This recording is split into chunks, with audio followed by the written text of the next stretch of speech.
غوث پاک رحمۃ اللہ تعالی علیہ کا کیا انداز تھا، آپ ان کی نظر ایک پریشان حال فقیر پر پڑی، فقیر ہے، پریشان ہے، آپ اس کو غم میں دکھ میں دیکھ کر بے قرار ہو گئے اور آپ نے بےتاب ہو کر پوچھا کہ تجھے کیا ہوا، کیوں پریشان ہے؟ تو اس فقیر نے کہا کہ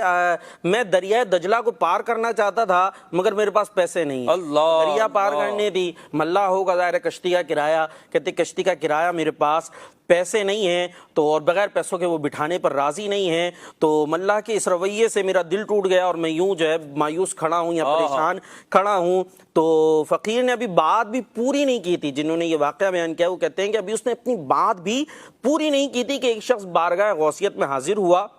اور اس نے غوث پاک کی خدمت میں ایک تھیلی بطور نذرانہ پیش کی، سبحان اللہ، نذرانہ پیش کی، اس تھیلی میں 30 دینار تھے، یعنی 30 سونے کے سکے تھے۔ اچھا یہ بہت سارا اماؤنٹ بنتا ہے، 30 سونے کے سکے کافی اماؤنٹ بنتا ہے۔ غوث پاک نے وہ 30 کے 30 دینار اس غریب کو دیتے ہوئے فرمایا یہ تمام دینار اس ملہ کو دے دو اور اس سے کہہ دو کہ وہ آئندہ کسی غریب کو دریا پار کرانے سے منع نہ۔ اللہ اکبر، 30 کے 30 ادھر دے دیے اور فرما دیا کہ ملہ کو دے دینا اور آئندہ کسی کے پاس پیسے نہ ہو تو گویا میں نے پیشگی کرایہ دے دیا۔ تو یہ غوث پاک رحمۃ اللہ تعالی علیہ کا انداز ہے۔ کیا بات ہے، اللہ پاک ہمیں اس انداز کو بھی اختیار کرنے کی مشکل کشا غوث اعظم، فقیروں کے حاجت روا غوث اعظم۔